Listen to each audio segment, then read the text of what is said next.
Well, good evening, everyone. We'll go ahead and call this meeting to order tonight. If I could have Mr. Michael Martin lead us in the Pledge of Allegiance.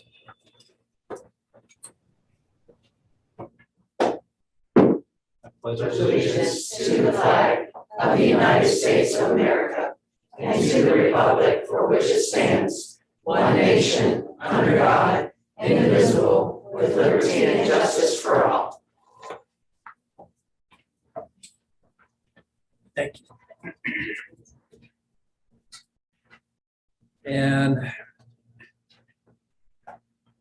we will, and under approval of the agenda, under the consent agenda, the payment of the bills and approval of invoices, line 7.5, we're going to pull that out and vote on that separately. So can I have a motion with that to approve the agenda? A second? Second. Any discussion? All those in favor? Aye. Motion carries unanimously. And that reminds me that Mr. Beckwith is joining us tonight. He is out of town, but he is with us on the phone, or actually on Zoom. The next item is the Service Person of the Year, and Mr. Hal Van Meter will come forward to introduce that recipient. Thank you, Dr. Gilpin, board members, and Dr. Murphy, guests. It is now time. It is now time to start our meeting. Sorry about that. Rachel Stein is a very special person. She doesn't complain. She works really, really hard. If she doesn't know how to do something, she figures it out. She just gets the job done. She's an awesome person too. She's very deserving of this award as this year's Berkeley County School Service Personnel of the Year. When I first started preparing for this presentation, I started writing down all of the positive traits and all of the stories that I wanted to talk about. After I started writing for about 30 minutes, I was like, I had to stop. Nobody's going to sit through all of the stories that I was going to say. There are a lot of them. But I did write down some of the highlights. She worked with hundreds of parents at the beginning of the school year. With COVID, we had to choose between Click, Brick, West Virginia Virtual School, and people were calling about homeschool. This job may not seem difficult, but we were answering hundreds of calls a day, more calls than we could answer. And the whole office came together and worked together, but Rachel was a huge portion of that very difficult task. And while she was keeping students enrolled in Berkeley County schools, she was enrolling all of our West Virginia virtual school students. And she was putting them into WEVAS, into West Virginia Virtual School, which is time sensitive because everybody had to be in and ready to go at the beginning of the year. Then when school started, she became the technology guru. When students were struggling with logging in and signing on, she met with them, she called them, she helped them. And when she couldn't help them over the phone, she invited them in person and worked with them to help them sign in.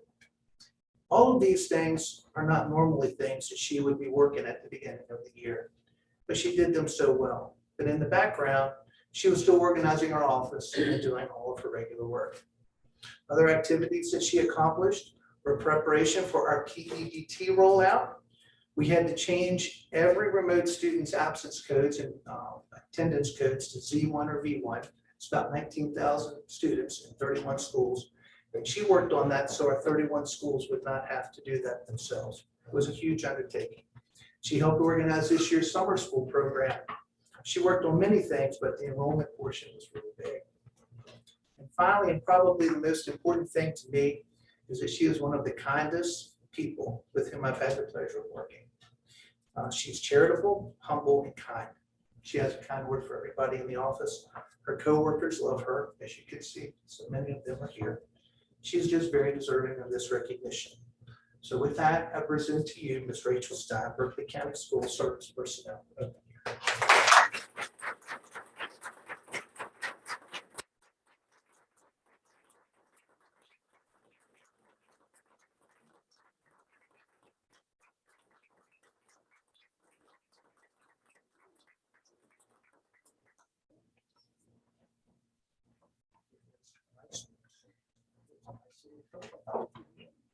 Thank you. I honestly couldn't do my job without all of my coworkers and my boss. They always help cheer me up if I'm down. So thank you to all of you guys.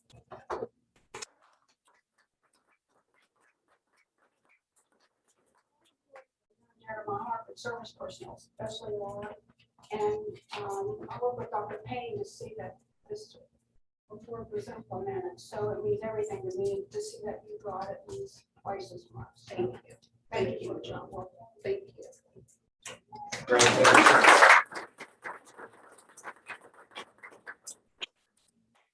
You want to, are you able to introduce those that came to tonight? Sure. Any family members, coworkers? My daughter is here, Taylor. My coworkers, of course, Hal, Michael and Wendy. Joni works in my building. Audrey back there, Mary Ann, and my friend Kendra and Bob. Don't miss them. We're really friends.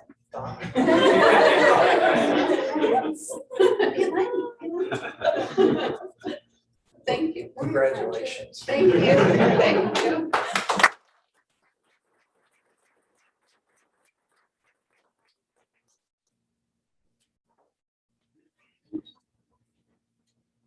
Our next item are the student recognitions and the Pinwheel Award presented by the Children's Home Society. Elaine Bobo. Thank you, Dr. Gilpin, President Gilpin, and board members. Tonight, we will be celebrating a woman that is very dear to Berkeley County Schools, who is being honored for her work with all of our youth. I'm going to ask Joni Greenberg if she'll come up and tell us about the Pinwheel Award sponsored by the Children's Home Society.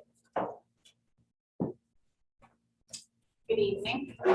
I'm here this evening not to receive this award, but to present this award to Christy Heaton. Is Tony? Come on in. To Christy Heaton. Oh, she's gonna cry. Christy, well, first let me tell you about this award. This award is given to community members who go above and beyond the call of duty to help children in many capacities. The Children's Home Society is the old, beautiful doctor's office across from Winchester Avenue Elementary School. And that's where they're housed. They work with foster care. They work with children who have been victims of crime. And they work with children and provide therapy. And so every year they have annual awards. And people in the community can nominate folks. And I wanted to nominate Christy, and she was very tickled that she is a recipient of this award. The pinnacle of this award is, to prevent child abuse and improve the lives of children. And it's since I've known Christy, which is all of her working career, except for the 1 year she was in Logan, she has dedicated her life to helping young people. She started at Hedgesville with me about the same time. And even though I'm older, she taught English. They needed her to teach French. She taught French. And then she was a school counselor. While she was at Hedgesville, she coached tennis. She was the director of the band flag group. And she rallied some of the most unlikely young men in our school to be male cheerleaders at our homecoming pep rally, which was everybody's favorite activity, which she could have those guys do. It was amazing. But she often gave kids the opportunity to feel good about themselves or to participate in something when they had nothing else they could participate in that would make them feel like they belonged to the school. She was excellent with at-risk kids and excellent with your top-notch succeeding students. There's just very few words that describe her, but unique to Christy, you have to understand that these programs that she has gotten involved in have just blossomed. She started working with CTE at Hedgesville High School, and she started going to conferences and educated herself on what opportunities were available for young people through school systems and how can we get them paid, and so all children can participate. And so today, I'm tickled that we have kids who can go to James Rumsey and earn their 2-year certificate there. And she's worked diligently with Donna, and I think she's on your board, if I'm not mistaken. She's worked very well with Blue Ridge, and you can earn a year of your 2-year associate's degree in high school now.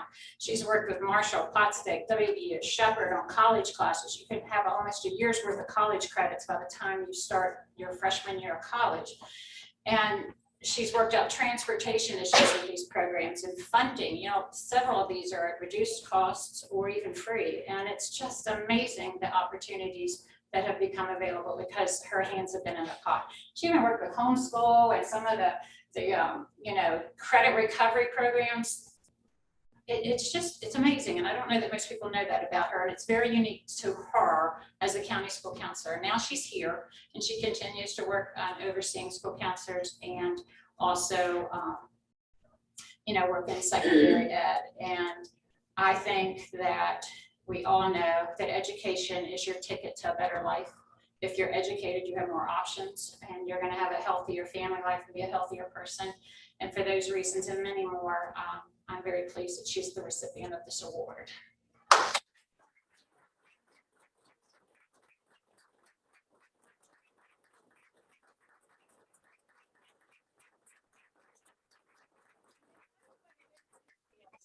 Because she thought I was.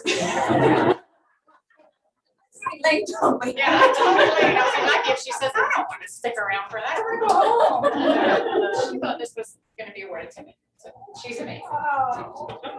At least somebody could have done was told me to bring a tissue.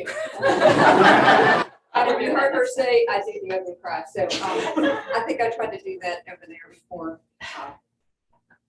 Anyway, before I got up here, and I didn't know Tony was coming. And so it's very sweet. So thank you.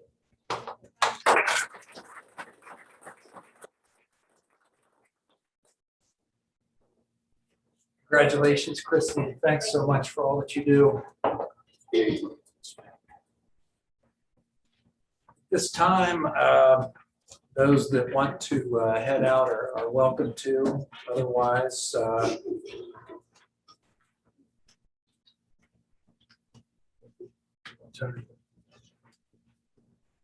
and our next item is the Citizens Forum.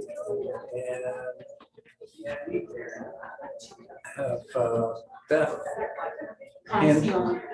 Ancione to speak. Is that the only? What's the name of it?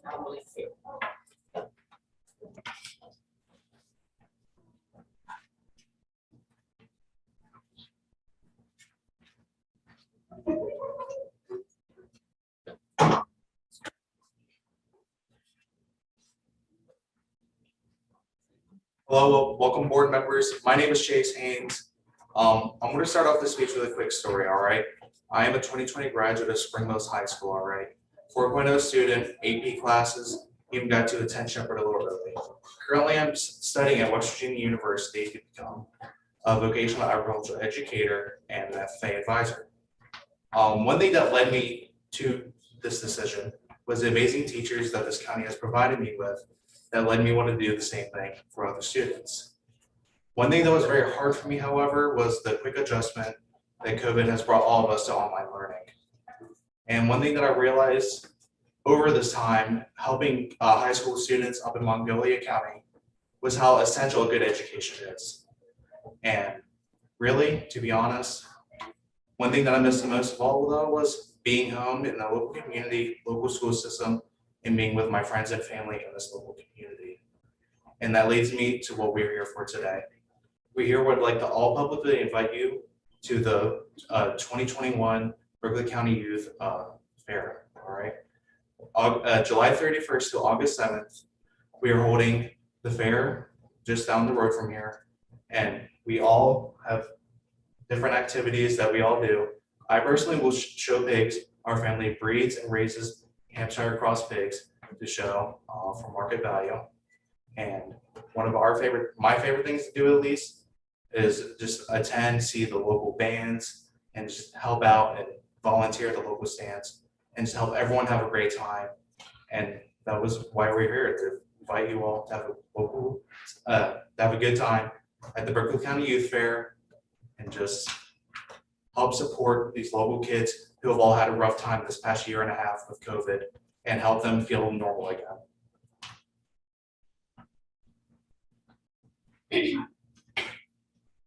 Hi, my name is Amelia Dugan, and I'm a sixth-year member of the Scrabble Scramblers 4-H Club and will be joining Spring Mills FFA in the fall.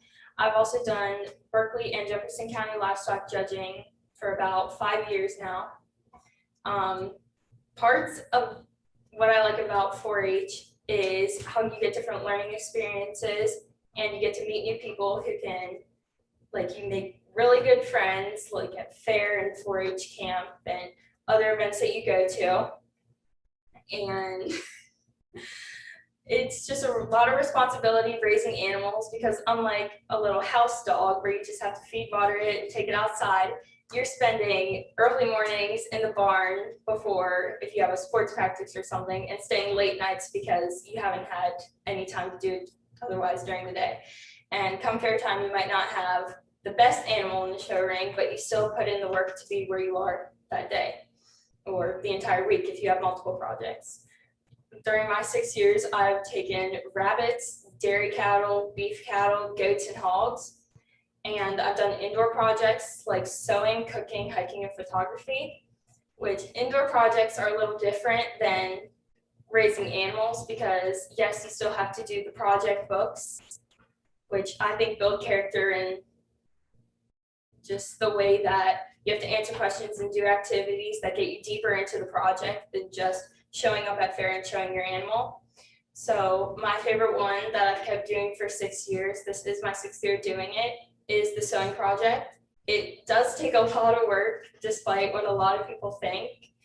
And it takes multiple hours, multiple days, and sometimes getting frustrated a lot because something isn't working your way. But overall, I do think that it is one of my favorite projects.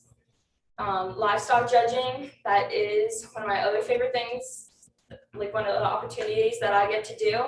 At the beginning, I didn't really like it, and I thought it was kind of just boring, but I did it. But my sister, she did it a few years before me, and she kind of pushed me to keep going and doing better. And even though sometimes you don't take home a prize or you don't win anything, it's still a really good learning experience. And just having other people like that that'll push you to keep being the best version of yourself, I think that's really good. And just a bunch of other things that build character and everything else like that that just make 4-H really great.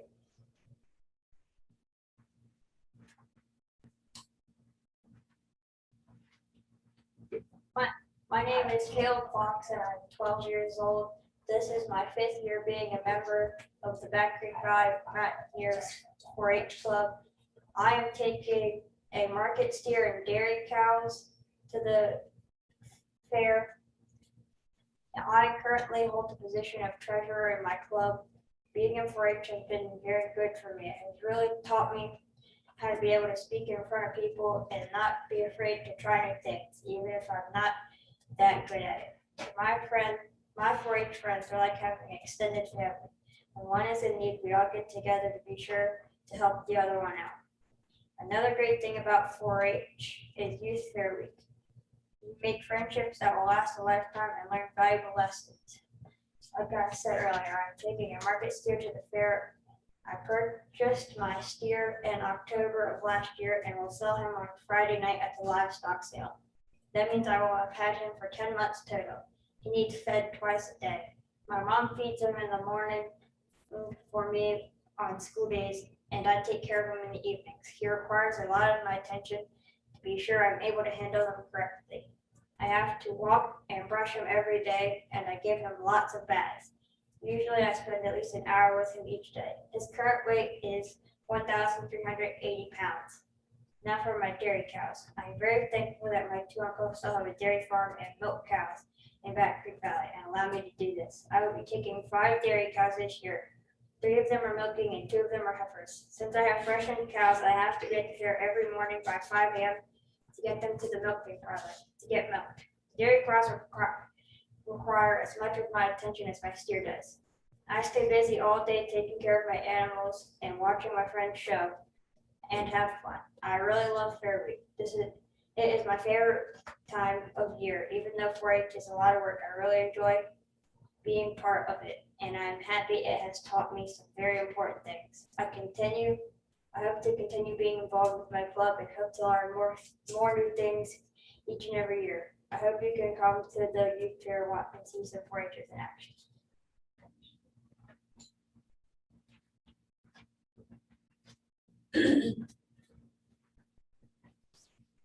Good evening, my name is Megan Barrett and I'm 15 years old. I'm a member of the Scrapple Scramblers 4-H Club and a member of the Spring Mills FFA chapter.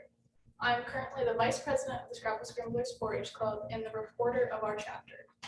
Being able to be an FFA in 4-H has given me lots of opportunities. This year I was able to compete in create speaking competition at both our school level, and I moved on to regionals, and recently just competed at the state level and now get to represent our state at the national level. Being a part of this community has taught me many things. I've been able to work with livestock. I show lambs, beef cow, dairy cow, and hogs, and I'll show Monday through Thursday at the youth fair this year. I've been able to make family members and continue to grow as an individual throughout these industries, and I've been able to help youth members starting at the age of 2 get into the show ring and experience things like this. The youth fair is something that's very important to me, and I started when I was 8 years old and continued to grow. And I've continued to show more animals. I started with just lambs, and now I show steers, heifers, dairy cows, and it wouldn't be possible without community members that have helped me grow and continue to allow me to show their animals and teach me experiences. The youth fair is a very enjoyable week. We all come together, we watch other kids from our county and other schools, chapters, come together in the show ring, compete. It's not always about if you win or lose, it's the experiences and the friends you make throughout the week. And we would like to invite all of you to come to our fair. We have brochures and 2 passes for each and every one of you, as well as our fair book, which will tell you about some of the activities we're holding, what our livestock sale is, and the events that will be going on. You can see youth like us show and present our animals and continue to make friends, and you'll also be able to look at the indoor exhibits, which the kids put a lot of time into sewing and creating their projects like Amelia, and we would hope to see all of you guys there, and thank you for having us.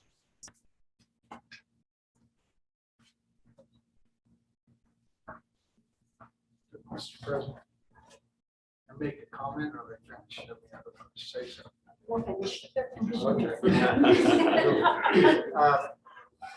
I just want to compliment the 4-H clubs. Back in the 80s, and Rick will attest to this, I was in the legislature. And something that I noticed there, as I read the biographies of all the people I served with, a lot of them were 4-H members. And one of the programs that excelled, their propulsion in that was the involvement of leadership positions at the club level. Also, you learned how to, I don't know if you still do, parliamentary procedure and other types of character development. And I just want to say that what you're doing now will follow you way into the future and put you in positions that we'll probably read about some of you someday in those positions. So your clubs are doing wonderful service, not only for you all, but the community. Thank you. I was in 4-H and I loved it, so I could kind of relate to what we're talking about the projects and being at the fair. So, thank you. Yeah, I was in 4-H for 6 years, raised hogs. So right now it's stressful for you guys probably. Trying to make weight, getting people out on Friday night to bid on your animals. So I'm definitely gonna be there, and thank you for the tickets and thank you for coming out tonight. Thank you. Thank you. Our next item is the consent agenda. And in it contains the minutes of a regular meeting from July 6th, 2 chaperone requests, 2 curricular and extracurricular trip requests, 9 budget supplements, and 17 transfers. Contains the financial report, the treasurer's report, the acceptance of the Panhandle 8 County Cooperative Purchasing Group bid, contains the crisis plan update. Oh, These items are contained in the consent agenda. Do I have a motion to accept the consent agenda? Second. Motion and a second. Any discussion? All those in favor of the consent agenda? Motion carries unanimously. The next item is payment of the bills and approval of invoices. So for consent agenda, the consent agenda item 7.5, I did review myself due to an appointment.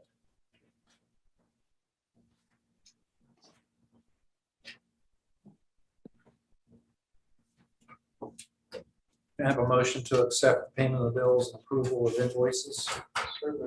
Second. I have a motion and a second. Any discussion? All those in favor? Motion carries unanimously.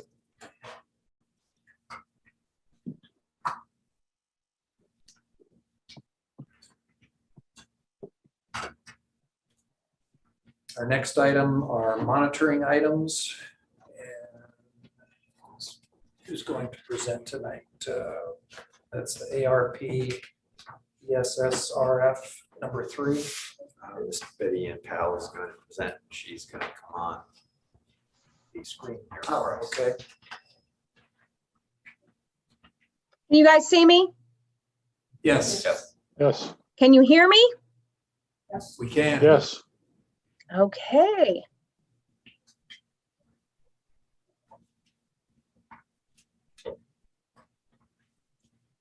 Now.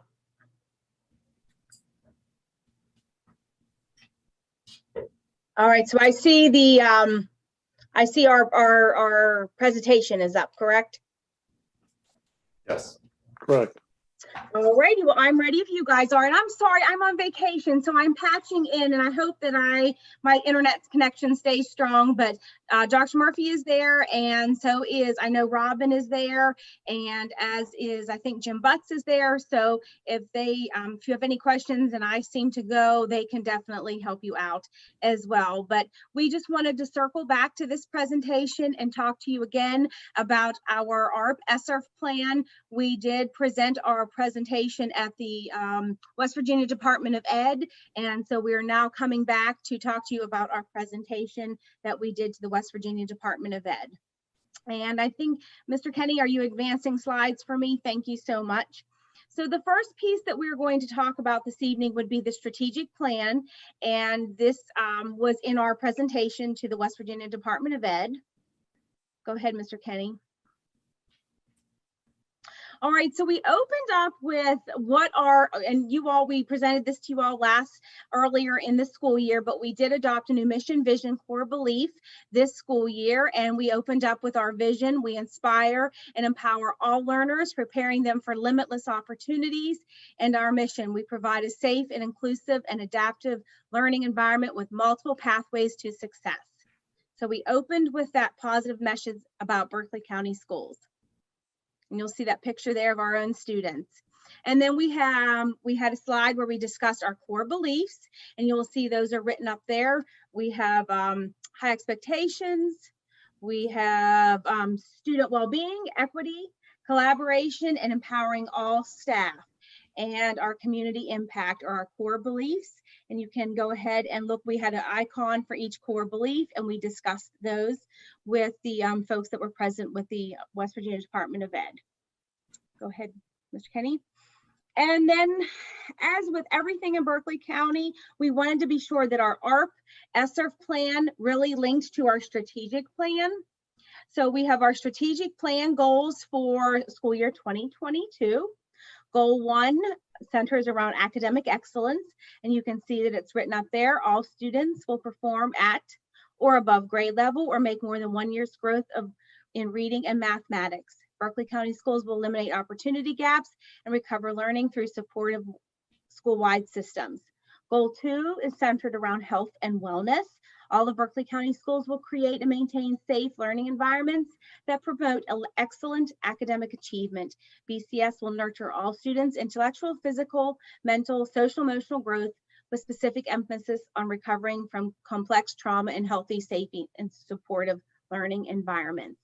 And goal 3 Efficient and effective operations will allow BCS to maintain its focus on student learning.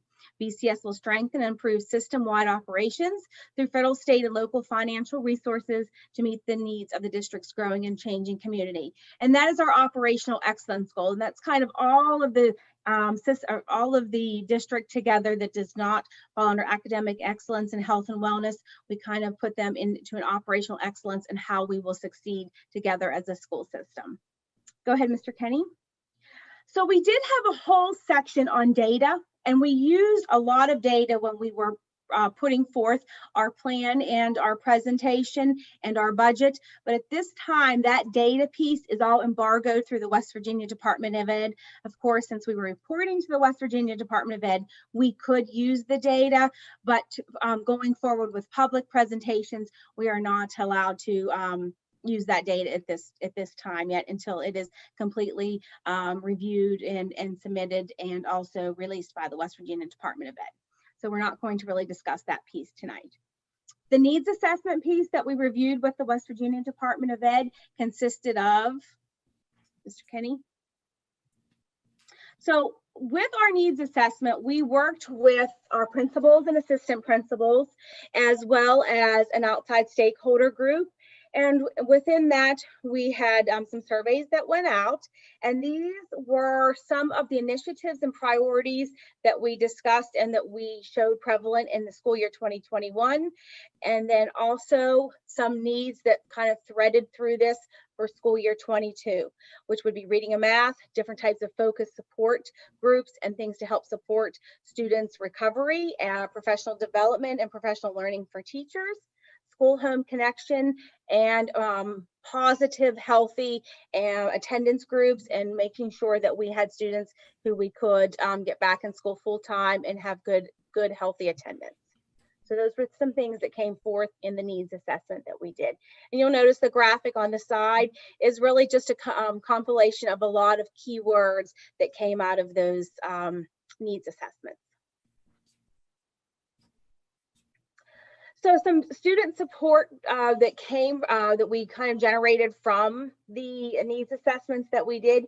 You'll notice the support groups, and this is definitely supportive of the, and thankfully you just saw the award that was given to Miss Heaton today. So a lot of the group of counseling and social workers, these support groups will be supported through those groups of teachers. Friendship skills, anger management, bullying and prevention, positive mental health, self-regulation strategies, communication and skills, grief loss, family support, attendance, and social skills.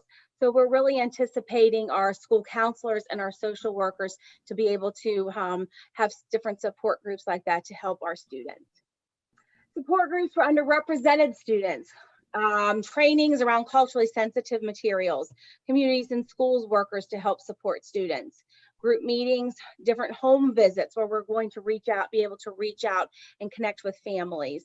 Mental health supports, transportation for after school activities was also a need. And I think that, you'll see that in our plan, we also talk about a robust after school programming, and transportation has been highlighted as an important part of that.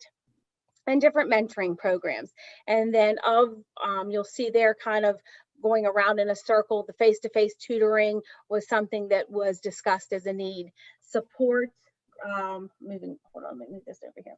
Support programs for social emotional growth, virtual tutoring. And I think that is something that came out of the virtual world with the pandemic, that we never would have thought of doing virtual tutoring with students, but it has proved to be very, very successful. So I think that's something that the post-pandemic world, we can still keep virtual tutoring.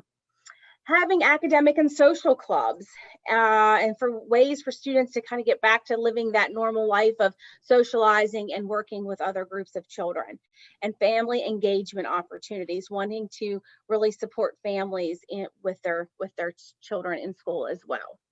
So those were some student supports that came across as areas of need. Mr. Kenny, thank you.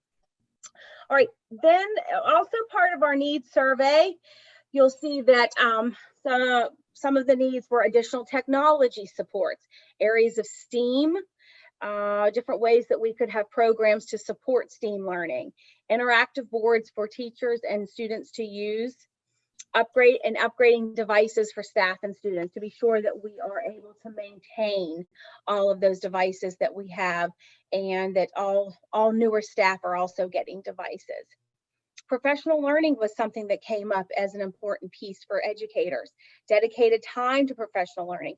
When are we going to have professional learning, and what is it going to look like for school year 2022, 23, and 24? More personalized, needs that I might need as a first year teacher may not be the same needs that a veteran teacher would have. Collaboration and working with teams and working with their other partners within their school system, within their schools. Sustained training, keeping up with some techniques that we are doing and then continuously honing in on those practices. Having different classroom experts and being able to provide opportunities for newer teachers to visit those classroom experts. What kinds of summer learning opportunities are we going to provide for children? This was also part of the needs survey. Social and social emotional type programming in the summer, different enrichments and the ways that children can maybe participate in things that they would not normally be able to participate in. Areas of recovery, but also advancement. Making sure that they're engaging and hands-on and physical, and also providing diverse opportunities for learners. So that all generated from the needs survey, and that was part of our presentation to the West Virginia Department of Ed, was to be sure that we had a needs survey and that we had dissected it and pulled needs out from that. All right, so now the public comment period, which is actually what we're in right now. So once we went to the West Virginia Department of Ed and we presented our plan, we had to wait for a few days for them to come back to us with comments about the plan and the budget and the presentation that we had. Then once we received that back, we were able to put all our presentation up for public comment. And that is up currently on our website. And we actually did not receive any recommendations in which to change or to really shift our plan or our budget in any way. It was approved in its entirety the way it was. So now we will have that posted on our website for at least 10 days.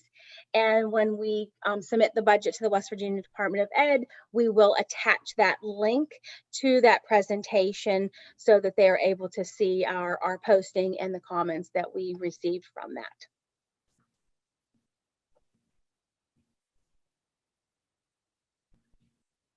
Next, Mr. Kenny.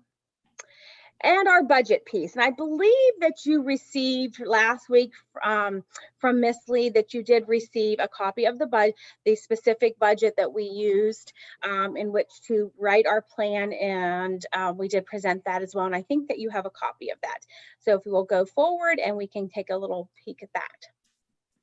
So this is just an overall kind of a one slide shot of a screenshot of all of the pieces that were put into our SRF budget.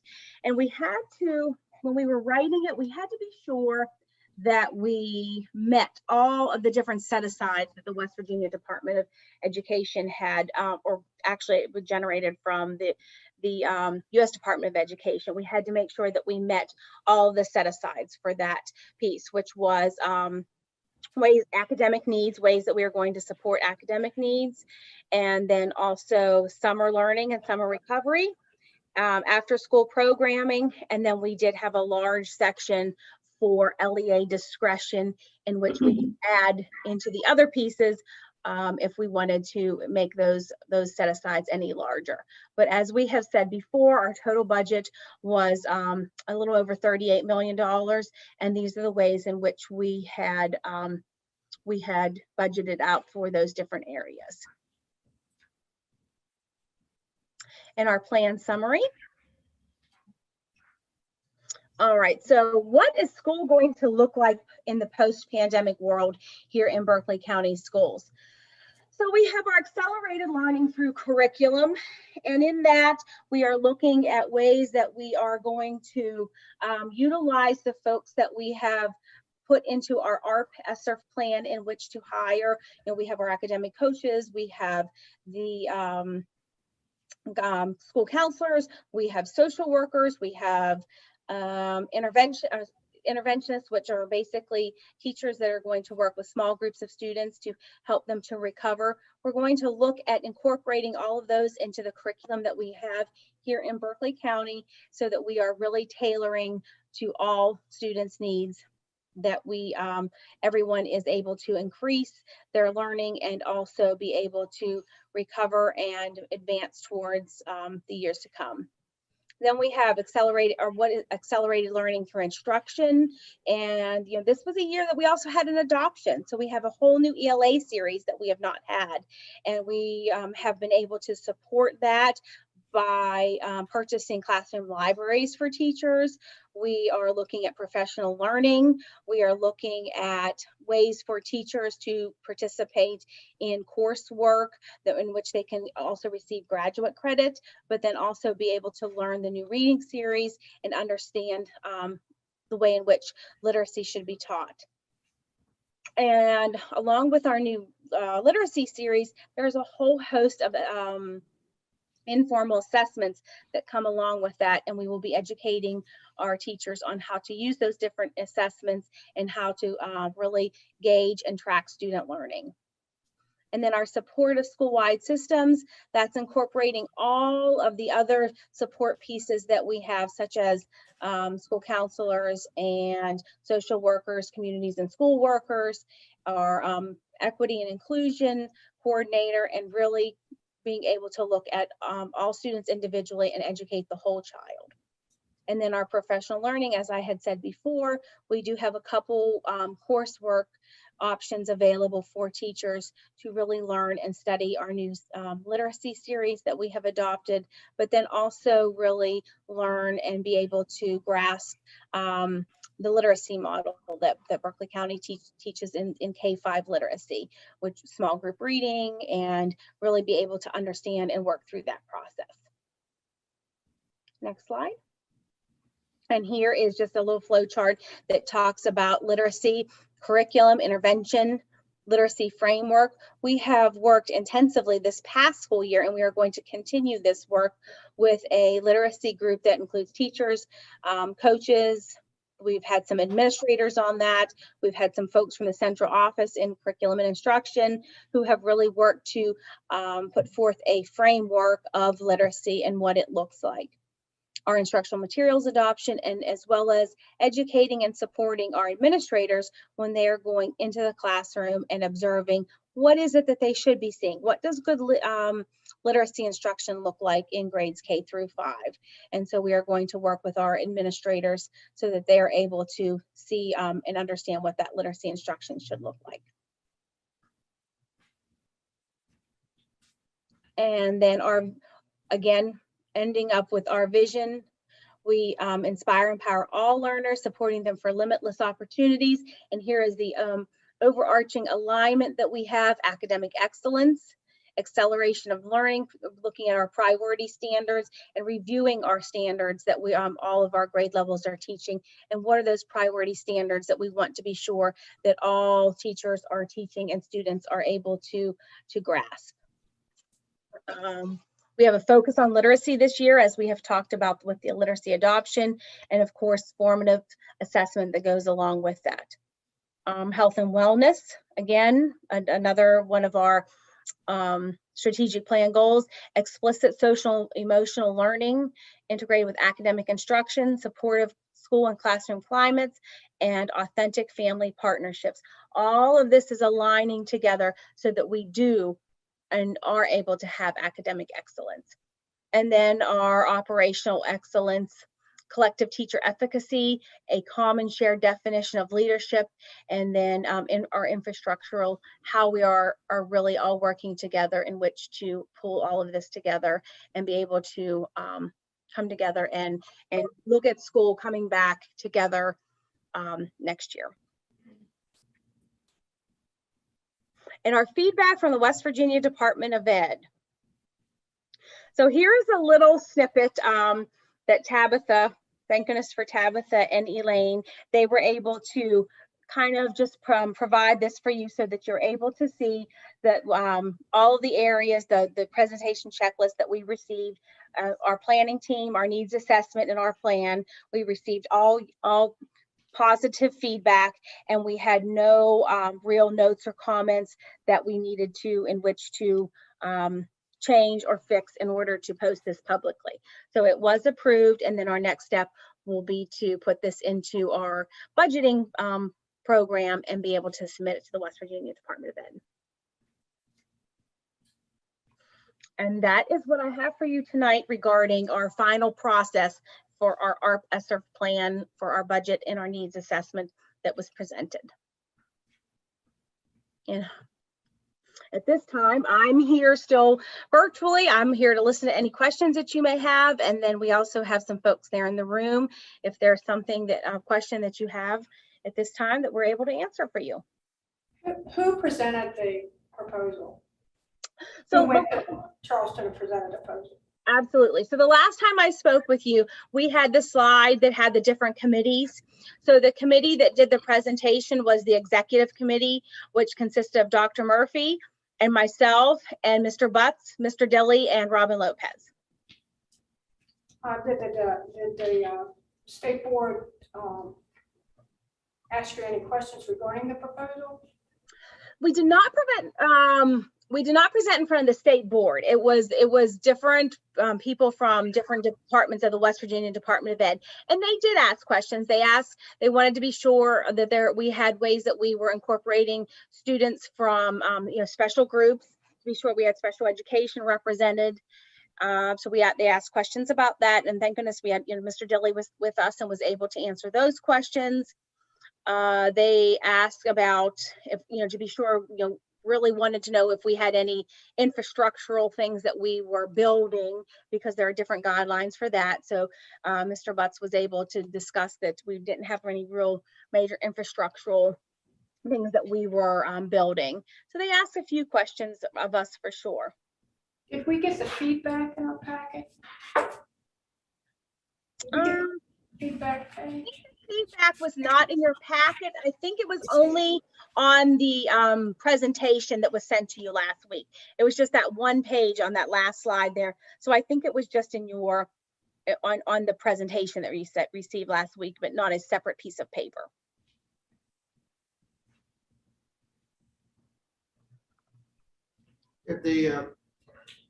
First, thank you for taking time for your vacation, because I know how valuable they are.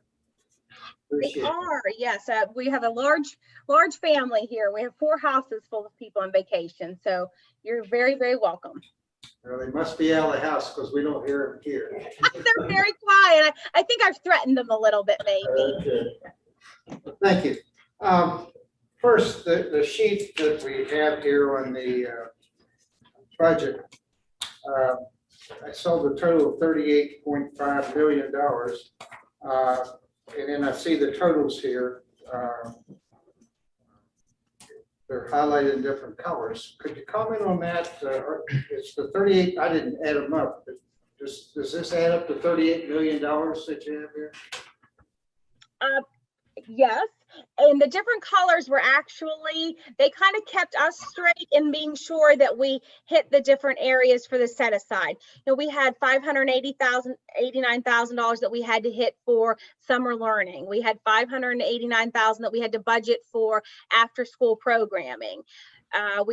So we really wanted to be sure that we knew that each one of those sections, the areas that we were budgeting, what section they fell under. And then the LEA discretion was the largest piece, but also the piece that if anything we budgeted over in any section, we had to take it from the LEA discretion piece. And we did budget over in the summer learning section, because we're looking at running a summer school program for the next 3 summers, very similar to what we had this summer. And this summer we received a grant for $2 million.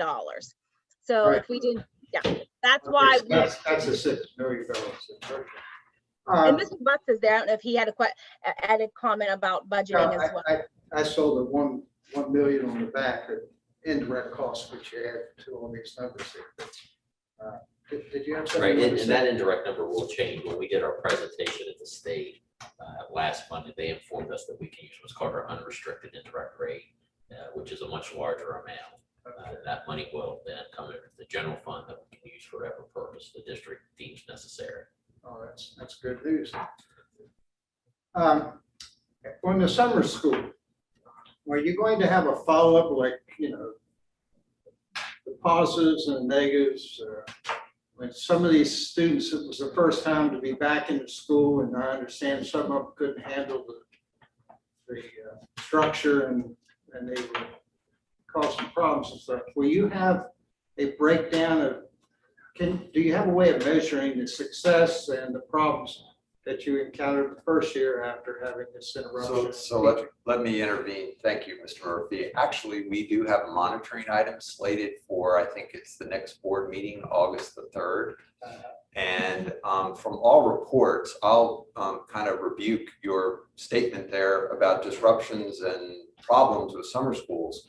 Other than some logistical issues that we had to address initially with bus transportation, which is typical, I've only heard and seen positive things about summer school. So I don't want your statement to be a representation of what's happening in summer school. I don't think it's fair. And people have poured a lot of energy and time into this. And we will have kind of an update on summer school and some of the lessons learned and how we can, progress from there. But overall, it has been an extremely positive experience. I'll look forward to seeing that. I'm just reacting to what I encountered on the street. Well, I'd be happy to speak to those individuals individually then. If we have an issue, then we should address it. Right. I'm hoping we're open to hearing that. We always are open to those type of things.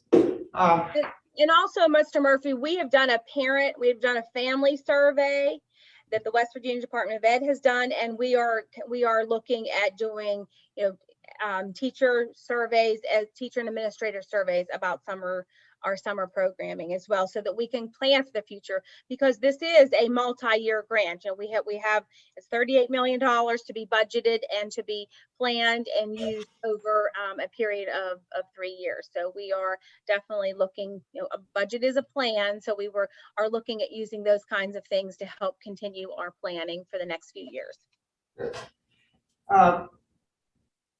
Every year when we have the LSIC meetings, it says in the strategic plan, we shall do this and do that, as you've repeated there in goal 1, we'll make that or above grade level or make more than 1 year's worth of growth.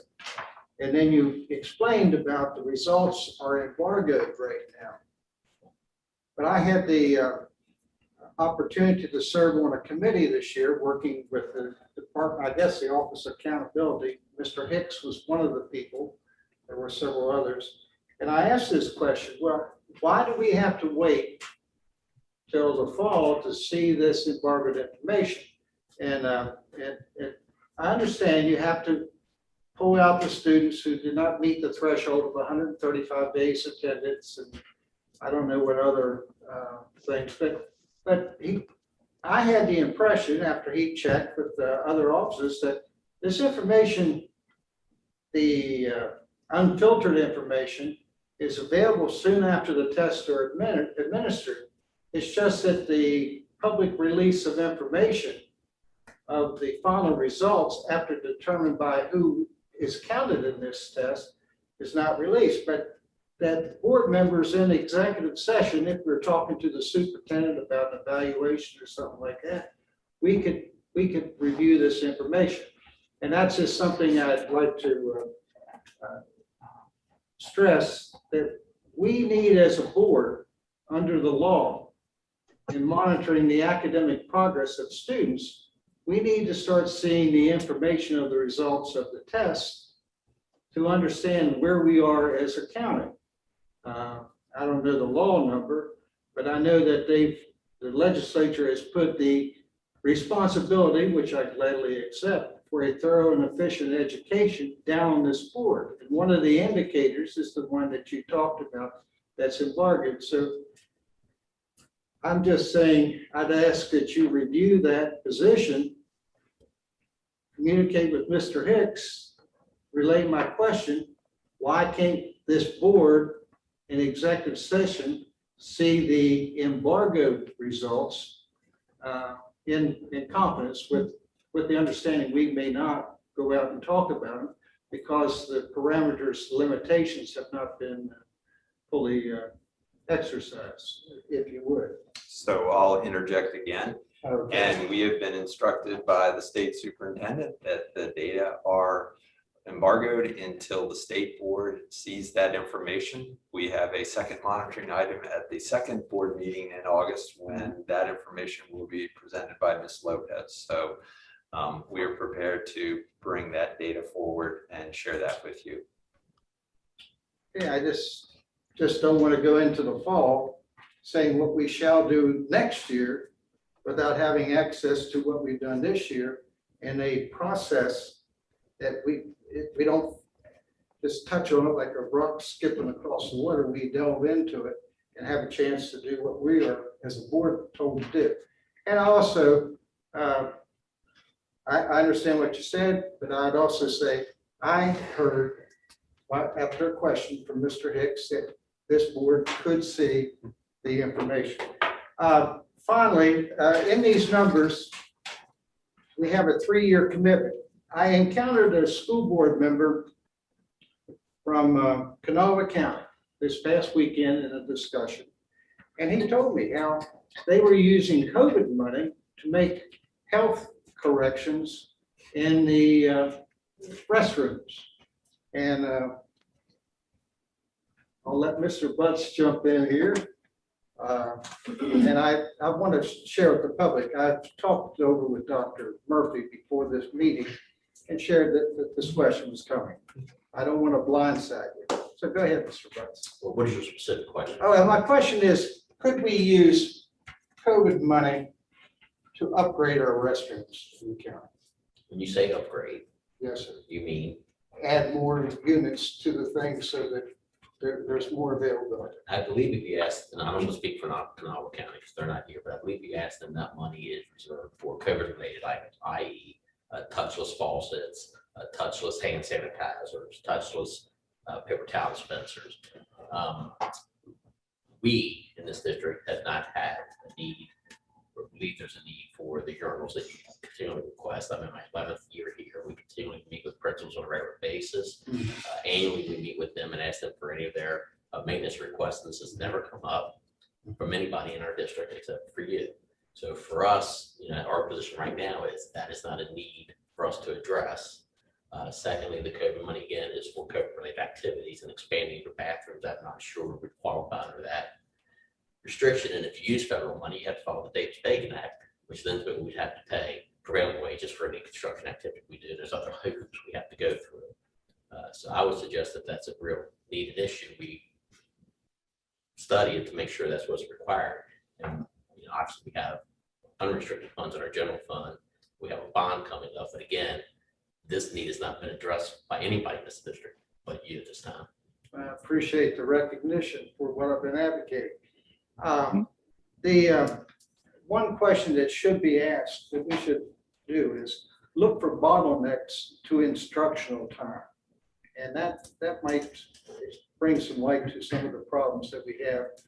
I know classroom disruption, those sort of things would also come up. But I think, again, you're always talking about boots on the ground. Our boots on the ground is our staff, our schools, and our administrators. And again, Right. this has never been addressed by anybody to our level. I'll bring this up later in the meeting, but I don't want to beat it to death, but I do believe in some of my visits to schools, I've seen people standing in line in a wing with 300 students, standing in line to use 4 per gender facilities. And I just believe that we're not seeing what's going on. And I'll keep bringing it up. I would respectfully disagree with you at this point. I like that. I like that. We'll keep on disagreeing. Any other questions for? Yeah, I have a question or two. Hope you can hear me. Betty Ann or Jim, this is Todd Beckwith. Regarding the budget again, it's my understanding we'll get a separate set of reports separate from our regular budget just for this $38 million. Will we see those reports on a monthly basis like we do the rest of our budget? That is correct, Mr. Beckwith, and currently they are being posted, even though this grant is relatively new. They have issued some of the money initially, I think it's 9 million of it they've already issued. And those are part of your packet tonight of what we've spent. At this point, we spent very little of the COVID ESSER 3 because we still have ESSER 2 to spend down and a tiny bit in ESSER 1 to spend down. But those are included in your board packet on a monthly basis. And it's in the packet tonight that's on the consent agenda. Thank you. And as a follow-up, if 6, 9, 12 months from now, we see needs to adjust that budget, I suppose there's a process. Does it have to go beyond our board to get approvals? Does that have to go to the state? Yes, and in fact, all of our budget requests do go to the state. After this board approves it, it is then sent to the State Department of Education, where they also approve or deny or recommend changes. We do that for every budget journal entry in the district. Thank you. Thank you. You're on mute, Betty Ann. I just saw that. Also, Mr. Beckwith, along with the idea of you just mentioning about, will you see reports on budgeting and the spending, we also will be responsible for the lifetime that these grants are open. We will have to do federal reporting on these, and we will have a lot of auditing that we will have to, we report in on our spending for all of these grants as long as they are open. We are keeping inventories and track of all the equipment that we are purchasing. This will be highly monitored from the U.S. Department of Education, and it'll go down to the SEA and then down to us at the local education association to really monitor and track the grants and how we are spending them. Thank you. Yep. I guess I have a few questions. What is the transportation student tracking? I haven't heard that until I've got this paper tonight. Well, I'll do the best I can with that because it's a transportation item. Yeah. But what we discovered during the COVID, when we were trying to do the tracing through the pupil service and the nursing department, was that because the kids were wearing masks, you didn't know who they were, and therefore you couldn't trace who they were next to. So this software, and it does many things, but one of the things the software does is track students on and off a bus.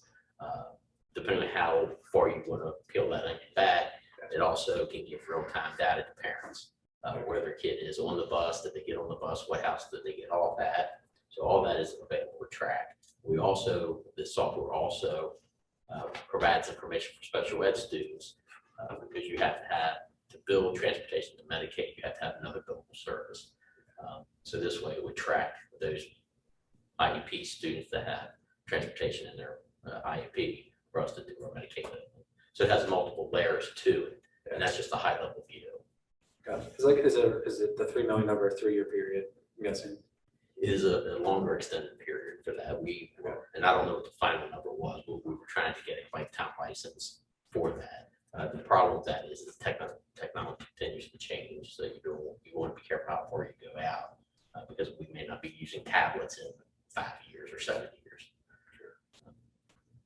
With the reserves, did anyone say anything about the reserves that it being at 10%, like it was a good thing, like praising us on that? Yeah, and what we did when we presented that at Bridgeport to the Department of Education, we explained to them why we had the reserves, because again, this is all new programming. We really don't know what some of these will cost once we implement them.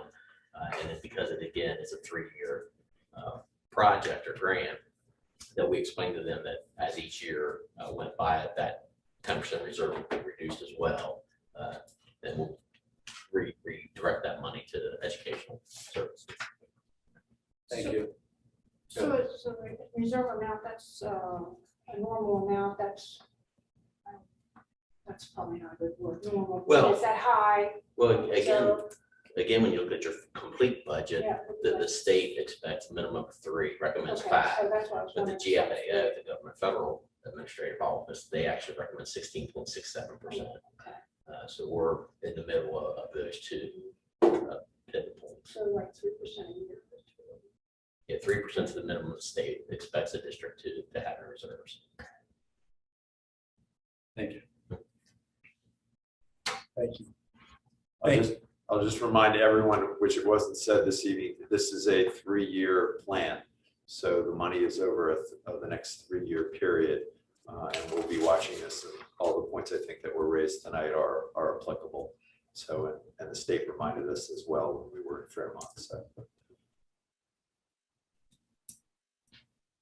Thank you, Betty Ann. Thank you, guys. Thank you all very much. And I hope we were able to answer all of your questions. And thank you all and have a good rest of your evening. You have a good rest of the vacation. Thank you. I'm hoping we had a little bit of rain today, so we're hoping for clear skies tomorrow. Thank you, guys. Take care. Have a good evening. The next item are the action items, and the first is purchase of portable classrooms. Mr. Burton.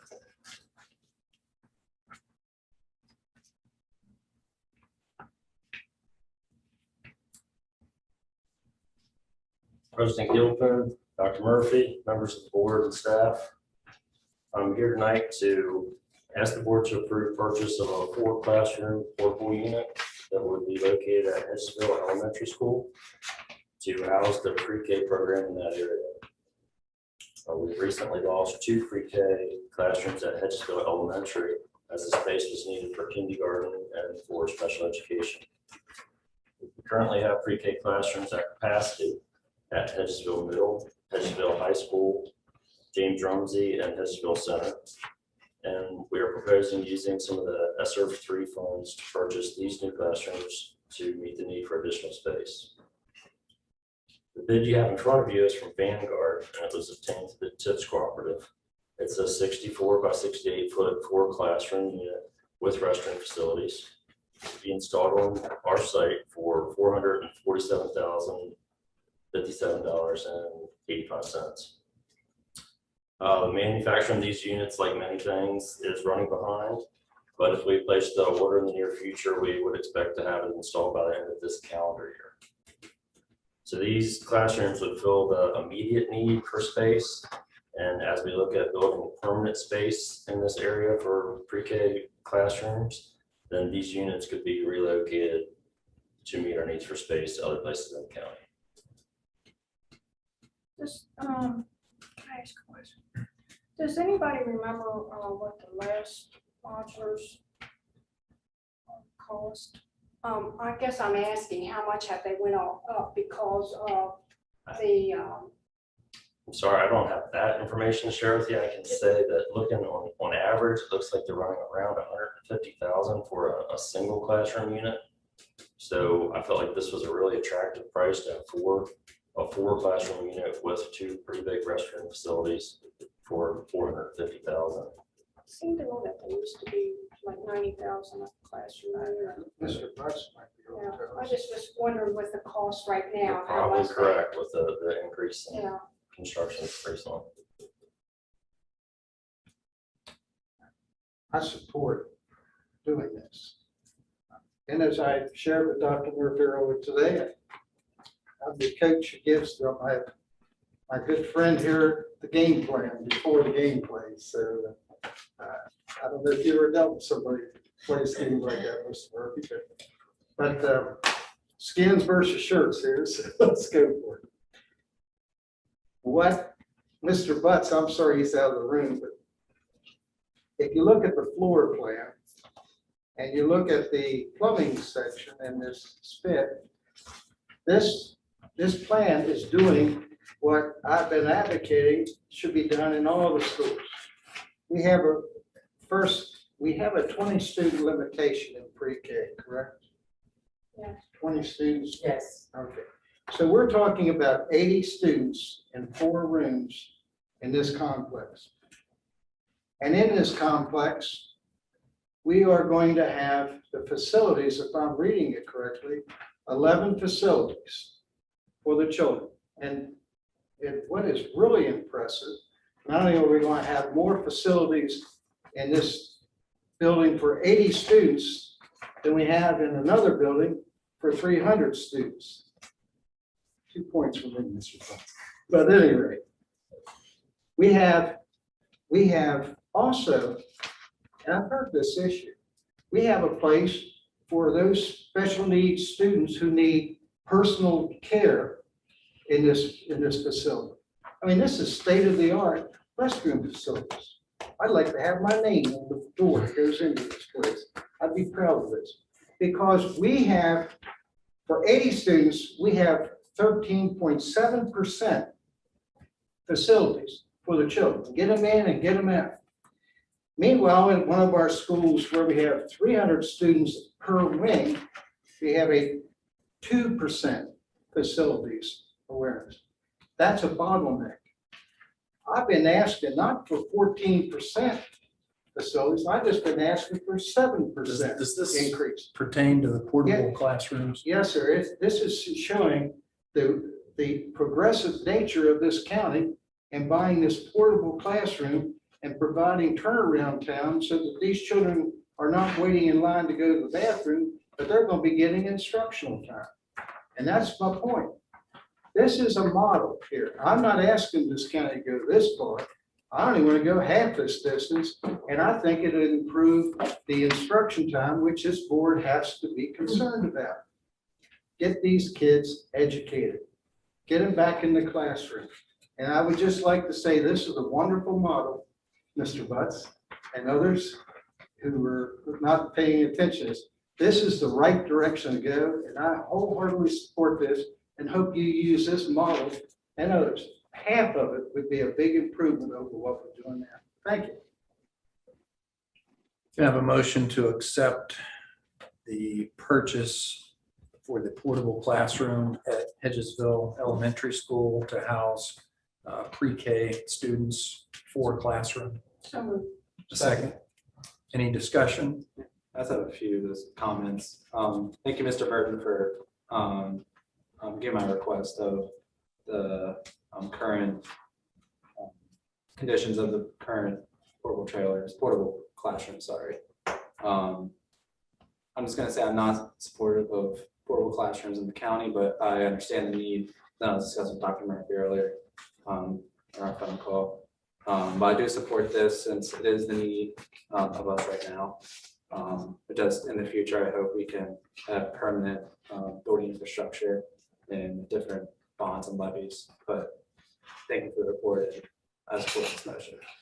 Certainly, and that's something we're working towards. And as you saw on that spreadsheet, a lot of our current inventory is in poor condition and getting old.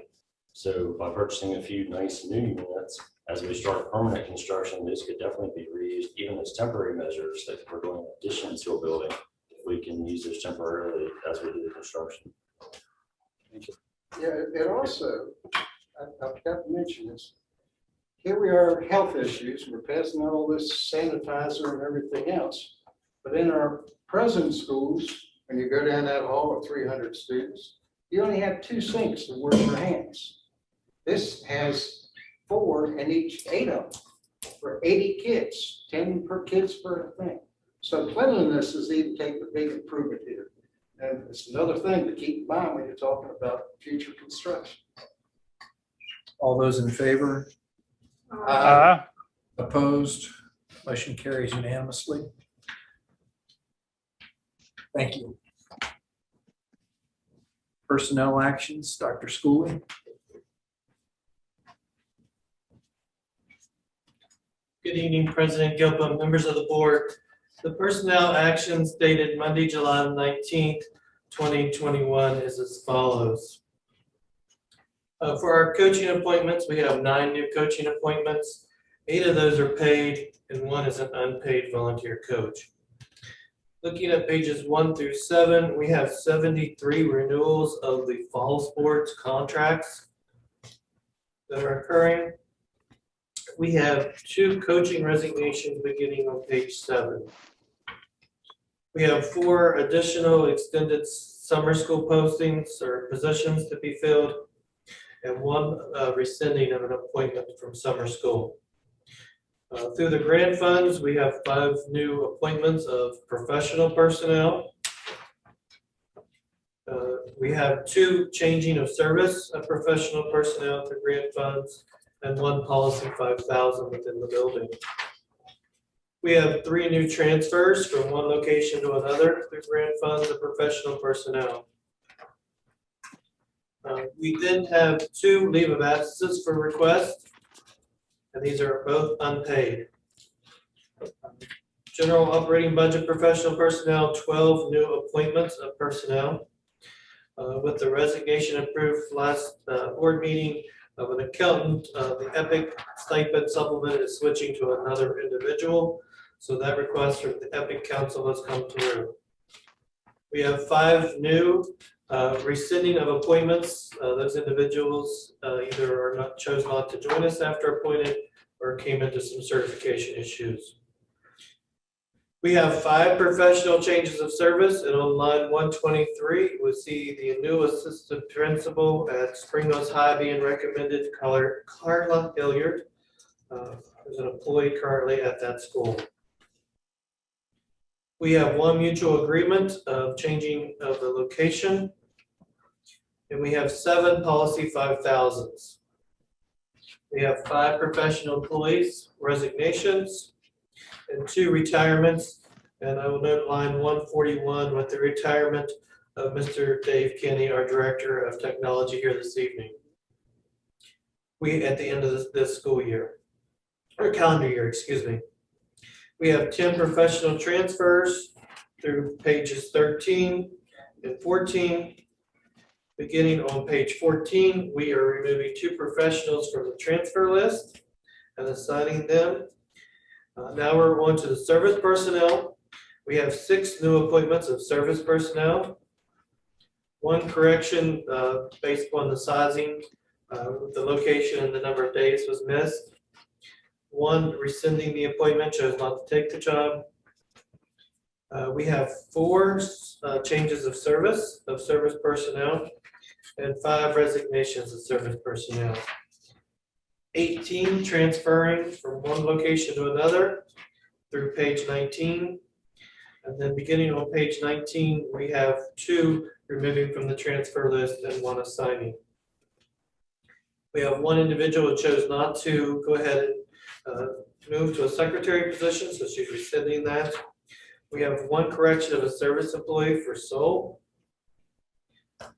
We have 1 school resignation of a school nurse substitute, 1 appointment of a substitute aide. Unfortunately, we had 1 substitute service employee pass away at the end of June. We have renewal of a substitute custodian, 15 new substitute teachers to add to the list. 1 individual chose not to become a substitute teacher, so we're rescinding that appointment. 4 new renewals of contracts because they've met their certification requirements, and 3 individuals have resigned for the substitute teacher list, for a total of 218 personnel actions dated Monday, July the 19th, 2021, with the superintendent's recommendation. Can I have a motion to accept professional service, coaching, and substitute personnel actions dated for July 19th? So moved. A motion and a second. Any discussion? I don't know if it was the magazine we were passing around or reading, but I just saw something that was interesting. I'm not advocating we do it, but I'd be interested in monitoring when it happens. And I'm sorry Dr. Murphy's out. But it's just an observation. We have a gentleman at Jarrettstown who's going from the 1st grade to the 2nd grade. And I was reading, I don't know, was one of the readings you shared with us, Dr. Murphy, or somewhere where a teacher moves with the students. And I just saw where we have one here that's doing, I don't know if he's moving with the same group or not, Mr. Martin. But I just thought it'd be interesting to watch if the same students are in his room, subject to the parent agreement. It'd be interesting to watch how what impact that has upon those children, and is it something to explore? You know, in Austria, students have their same teacher for 6 years. I'm having trouble here. I said in Austria, students have their same teacher for the entire 6 years. They do. Well, yeah, I just saw that, and Dr. Murphy shares with us articles, and I remember reading somewhere this is a trend is being tried in places, but we're going to have our own little experiment here. Let's monitor that. That's my question. Any other discussion? All those in favor of the personnel actions? Opposed? Motion carries unanimously. Board announcements. Just remind everyone that our meetings are being held here at 1453 Winchester Avenue. First, we lost a good administrator, Dr. Taylor Perry passed away. And a lot of good stories about Dr. Perry. I know Mr. Stevens could probably tell you a lot of them because they work together. But he helped the county a lot in many ways that we will never know about. One quick story. Dr. Perry was a very fair man. I know my daughter one time liked to socialize, didn't get to class in time, and he said, well, she has this issue that she has to address. And he says, it's not a punishment, it's a consequence. And, so she said it's a consequence. But politically, he ran one time for the House of Delegates. And he's an African-American man, as a lot of you know. And he was, and in the course of campaigns, things happen. And people were taking his signs out of yard signs out of yards that he had agreed to and putting them in other people's yards that didn't support Dr. Perry. And one was put into a yard of somebody that belonged to a certain group that liked to wear sheets. And so Dr. Perry went up to the gentleman and said, I'm really sorry. I apologize. And the gentleman, and then the man's son was in the background. And the son said, and he went to the school where Dr. Perry was working. And the son said, Dad, that man's fair. He's fair. He said something good about it. So the gentleman looked at Dr. Perry and said, where's your picture on the sign? He said, no, sir. He said, I'll leave the sign in my yard. So I always like that story about Taylor Perry could win over anyone with his kindness and gentle approach. Thank you for that. Remember Janet Cookus too, she was a principal. So. Yeah, We've Janet also got Cookus. people. Lots of. Superintendent Murphy. All right. Mr. Kenny, if you could help me, and while you're bringing that up, all of us will extend our congratulations to you for an illustrious career. You're going to be here with us for the next several months, but if you would join me in giving Mr. Kenny a round of applause.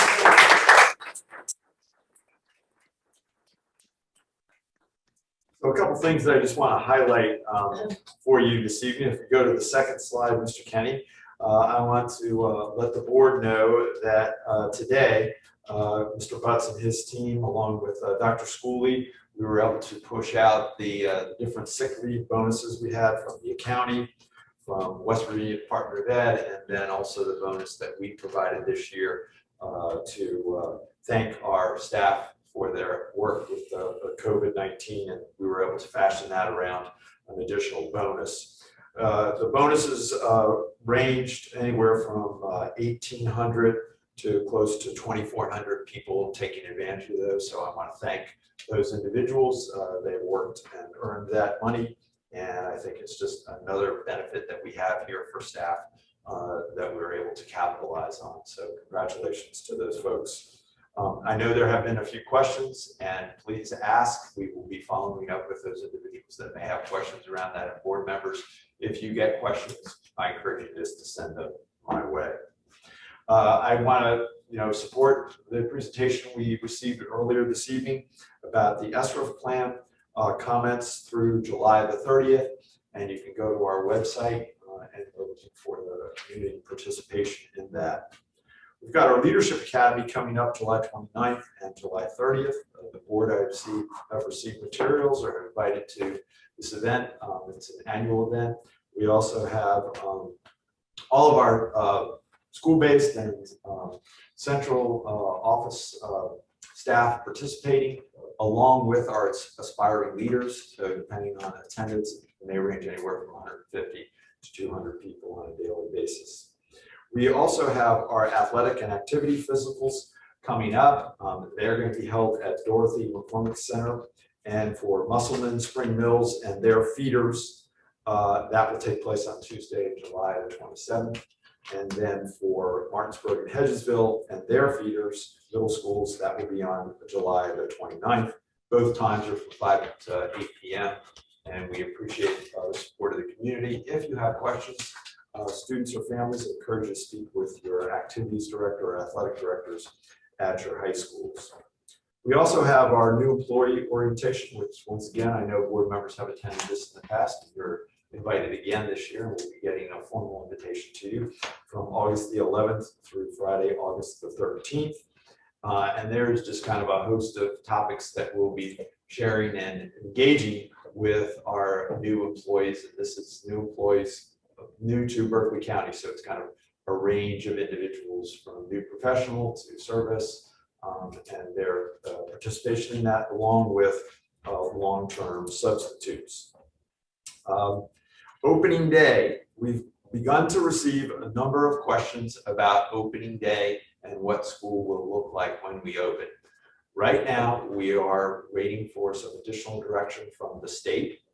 We are also factoring in new information that we're getting all the time as far as will face coverings be required, what may be some of the social distancing restrictions, if any. And as we have learned this past 18 months, this continues to be a revolving issue. Circumstances change, we gain new information.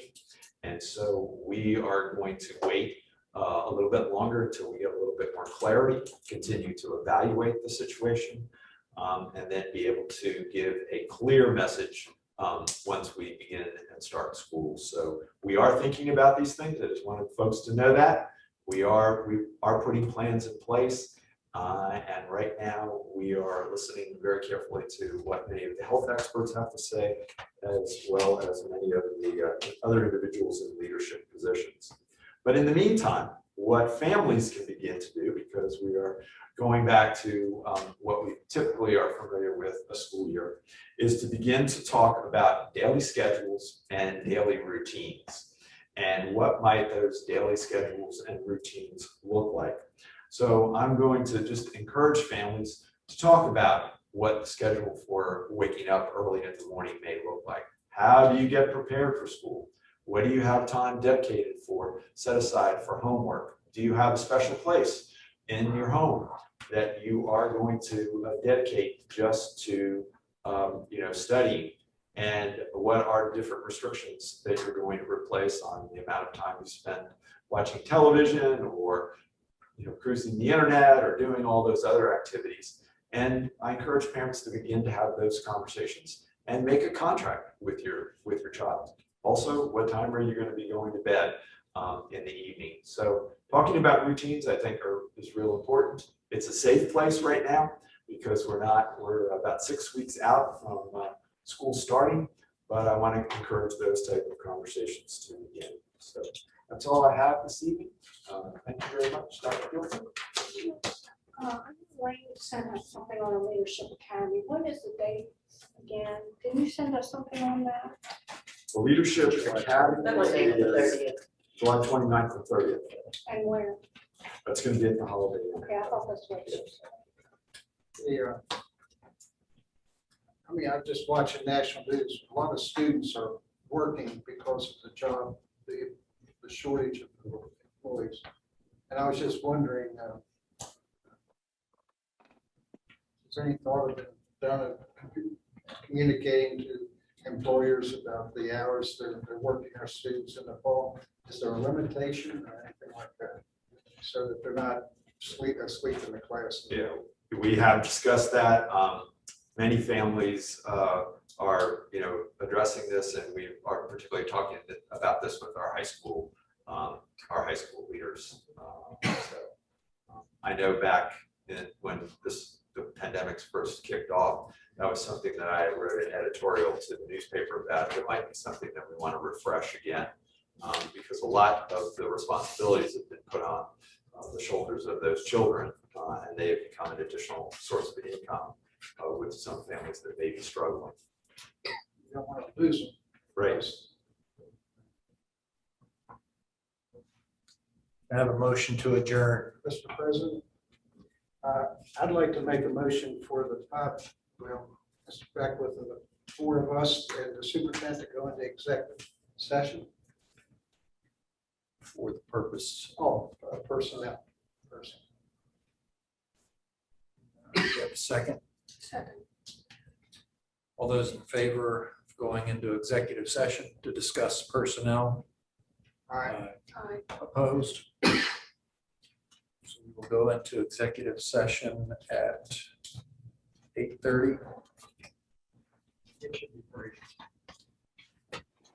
And when we come out of executive session, we're not going to make any decisions. We're just going to come out and adjourn.